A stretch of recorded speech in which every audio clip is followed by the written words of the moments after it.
Alors, si on m'avait dit que la première fois que je parlerais de One Piece sur cette chaîne ce serait dû à One Piece Live Action de Netflix, il y a de fortes chances que je t'aurais clairement rionné.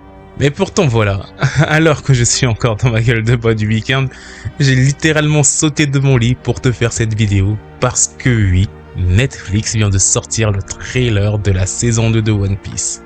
Bon, techniquement c'est beaucoup plus un teaser qu'un thriller car la vidéo dure environ 1 minute 20 de pur bonheur.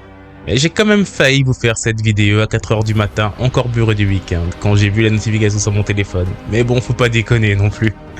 Mais bon, les gars, maintenant que j'ai bien émergé, que j'ai bien digéré, je peux vous dire une chose, ça va être énorme.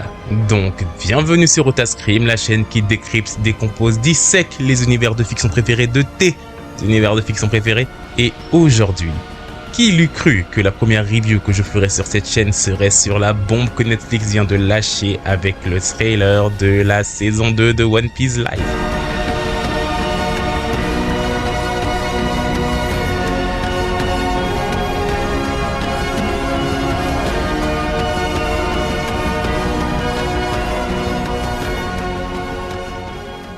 Alors, premier truc qui m'a frappé, c'est bien entendu l'ambiance. Netflix a totalement compris l'univers de One Piece, ça y a rien à dire. Et ils avaient déjà fait taire les aigris avec la saison 1. D'ailleurs, dites-moi en commentaire si vous voulez que je vous fasse une rétrospective de la saison 1, ce serait avec plaisir que je vous la ferai. Mais cette fois, on rentre vraiment dans Grand Line. Et ça se ressent dans chaque plan. Déjà, Whiskey Peak. Cette ville avec ses cactus géants où les pics sont des tombes, c'est juste du pur génie artistique et ça claque. L'esthétique et l'artistique sont parfaitement représentés. On sent vraiment cette ambiance de Far West maritime qu'Oda a voulu créer. Mais attendez, les géants Brogy et Groggy, et ils ont réussi à rendre des géants de plus de 20 mètres crédibles à l'écran. La première saison nous avait déjà habitués à du réalisme, mais là, ils assument totalement le côté fantastique et loufoque décalé de One Piece. Ils ont même réussi à faire Reverse Mountain, cette montagne mythique où les océans se rencontrent. Les effets visuels ont l'air dingues, non mais l'eau est vraiment palpable. On sent que Netflix a eu du budget, car on ne le rappellera jamais assez, mais la saison 1 de Netflix, chaque épisode de One Piece était câblé entre 10 et 20 millions de dollars. Rien que ça. Et que dire de Nico Robin? Elle est tout simplement magnifique. Cette grâce, cette prestance, ces pétales de rose quand elle utilise ses pouvoirs. C'est exactement comme ça que je l'imaginais.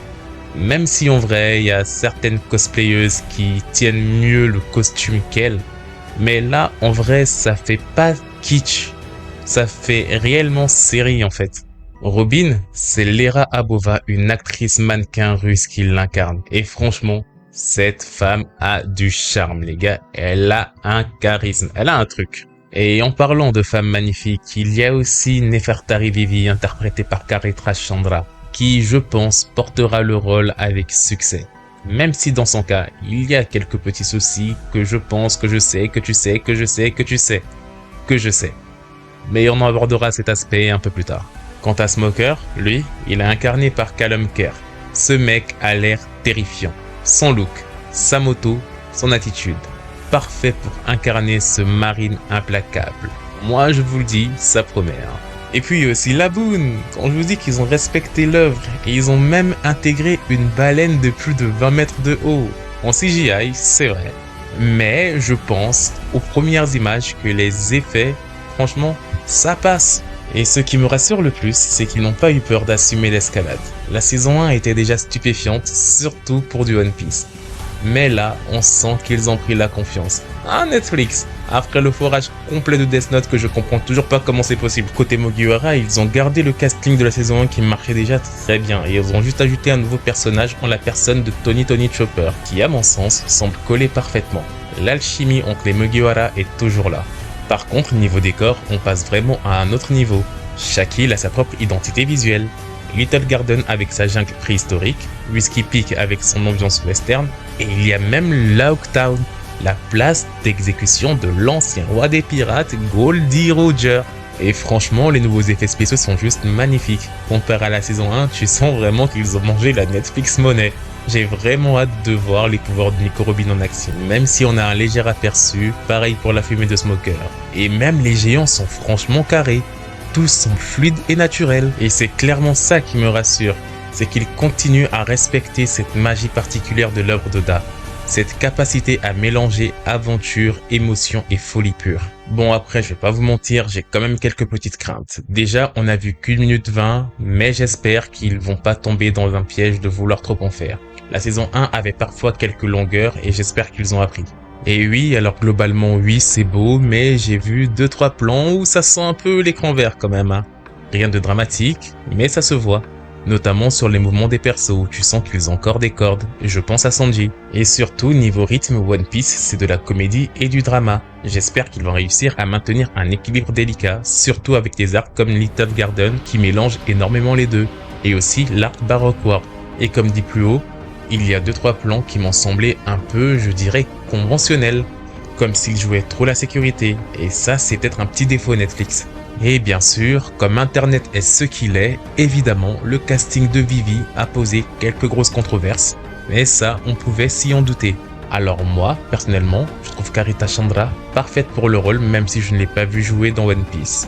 Mais dans ses autres interprétations comme Edwina Sharma dans les Chroniques de Bridgerton, elle avait cette élégance royale et cette prestance qui colle parfaitement bien à un personnage de classe royale comme Vivi.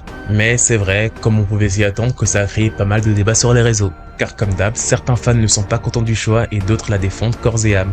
Mais moi je pense qu'il faut juger sur la performance et non pas seulement sur la couleur de peau. Mais bon, je reviendrai plus en détail sur cette polémique dans une autre vidéo dédiée car je sens qu'il y a vraiment beaucoup de choses à dire sur le sujet et sur cette thématique en général. Bref, en tout cas, j'ai vraiment hâte de voir Tony Chopper. On l'a vu rapidement, mais ce petit Ren va être adorable. J'ai hâte de voir comment ils vont gérer son arc. Et si Smoker est aussi puissant dans la série que dans le manga et l'anime, ouah les gars, ça promet des bastons épiques. Et surtout, on va voir Monkey D. Dragon, le père de Luffy. Et ça promet du lourd. Surtout que Luffy va découvrir que le monde n'est plus dangereux que ce qu'il pensait. Et attendez, c'est pas tout. Ça veut dire que potentiellement, il y a Ace et Crocodile. Ou peut-être qu'ils seront castés pour la saison 3. Parce que oui, Masterclass, Netflix a confirmé une saison 3. Ah, Netflix, ils ont tellement la confiance là, je suis chaud bouillant et c'est bon signe. En tout cas, niveau adaptation d'œuvres de fiction et surtout de manga, là, Netflix, ils sont en train d'enchaîner des bangers. Ils nous ont fait Bleach, bon, même si Bleach, moyen. Yu Yu Hakusho, ça passe. One Piece, banger. Bon, les Fullmetal Alchemist qui nous ont sorti, ah, moyen, mais il prévoit aussi de faire Naruto. Ah, j'ai des doutes, hein, mais bon, ils ont fait One Piece. Ils ont fait One Piece, les gars. Il n'y a pas de raison qu'ils ne puissent pas nous sortir un Naruto.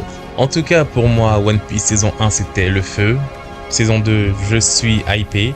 Même si, c'est vrai qu'il faut rester prudent, ce n'était qu'un thriller.